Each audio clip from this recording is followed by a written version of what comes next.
Hello and welcome to the BLISS podcast with myself, YasmeenHana. Thank you so much for being here. Today we explore stability, the Jed pillar of Kemet of Egypt, the Jed pillar of Usar or Osiris.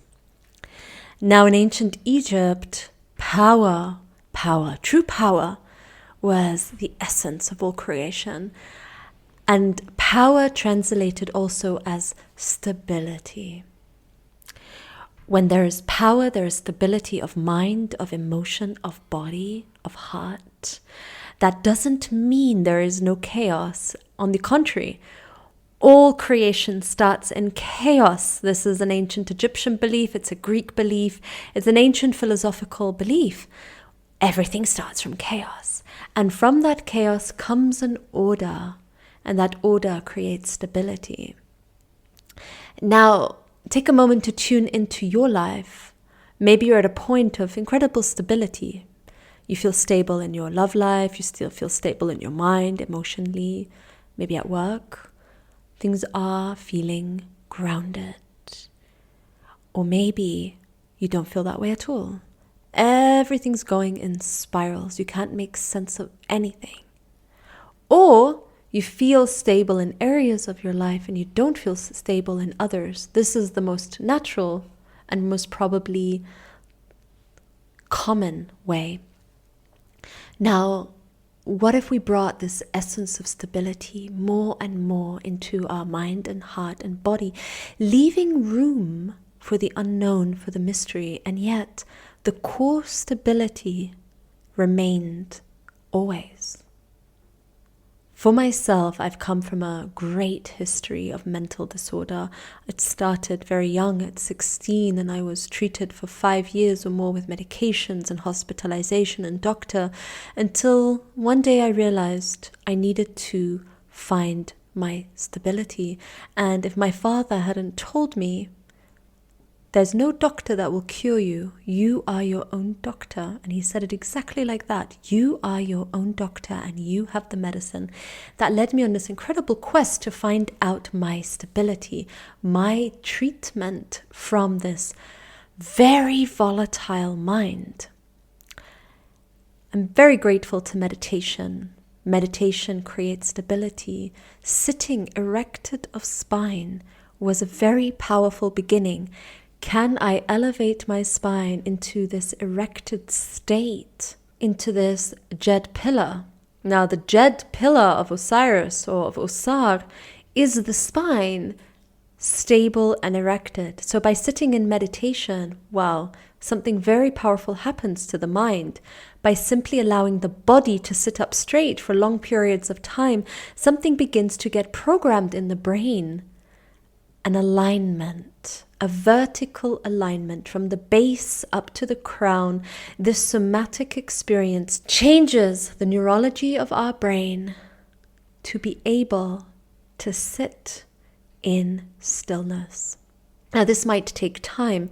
For me, I came from years of volatile mind into years of sitting straight in meditation, and of course that changed me. So in a way, I was able to put a golden star on sitting in meditation for 5 years, but I knew I needed to go deeper. What about stability of the emotional body? And that's when I decided to enter acting school. And it wasn't until I acted out character after character of neurotic personalities, I realized they existed within me too. And it brought me into great emotional distress. Why? Deep memories of my past came to the surface. And also in acting school, you need to use your body to access your emotions. So as I was playing out character after character, it would remind me of something from my past. And thank God for psychotherapy at the time. It was able to bring me home to more stability. And yet it wasn't enough. A volcano had opened, a lid on top of a pressure cooker had opened, and I knew there was so much more I needed to do, to feel, to express. And so I spent the next 12 years in express and release as a modality of healing, meaning Catharsis, meaning letting it rip. The scream, the inner cry, the inner grief, the inner shaking, allowing the numbness to be felt, allowing it all to be felt without judgment, leaving space for these emotions. And at some moment after about 8 or 9 years of feeling everything so deeply, I realized this is a never-ending pit, meaning this hole can go on forever. There is no end to how much I can feel. Why? Because at the end of the day, I am connected to every human on this planet. I've had so many incarnations, whether you believe that or not. I'm starting to believe it. There are memories that exist in my blood from the beginning of time. There are so many things in the world right now to feel. Everything. Whether I'm sitting and feeling the rainforest, or whether I'm feeling the old lady down the road who's lonely and has no one to talk to, or the dog that's limping on the street that's stray. Whatever it is, I could feel everything all the time, but it never ends. Until the choice is made, I will feel everything, and I anchor in stability into this, so that I am no longer swirling and spiraling and spinning in this never-ending ocean wave of emotion. And yet one day the choice came to say, I will feel everything, and yet I will not be taken anymore by my feelings or emotions. I shall find my pillar of stability and feel it, and yet not be so moved by it all. It can touch the deep valleys of my soul and inspire me in my creation and my poetry and the way I feel life and my artistry. And yet it cannot drag me down into the swamps anymore. Because you know what happens when there's no stability in emotion? We get dragged into the swamps. And some of you may know exactly what I mean. Now, the good thing about the swamps is the lotus needs its roots in the swamps. The lotus grows from the mud. So if you do find yourself, dear listener, now in a muddy, swampy place in your life, do not despair. It is perfect too. For from this swampy mud lies your deep richness of your expression, of your creativity. And yet when you choose that you've had enough, something sparks in the soul like a solar ignition of will, and something begins to rise from deep inside into your heart until you rise into your crown and stability comes home. The lotus blooms and there are deep roots. This takes time, and yet what makes it happen is the moment of choice. I choose to rise, and then surrender it.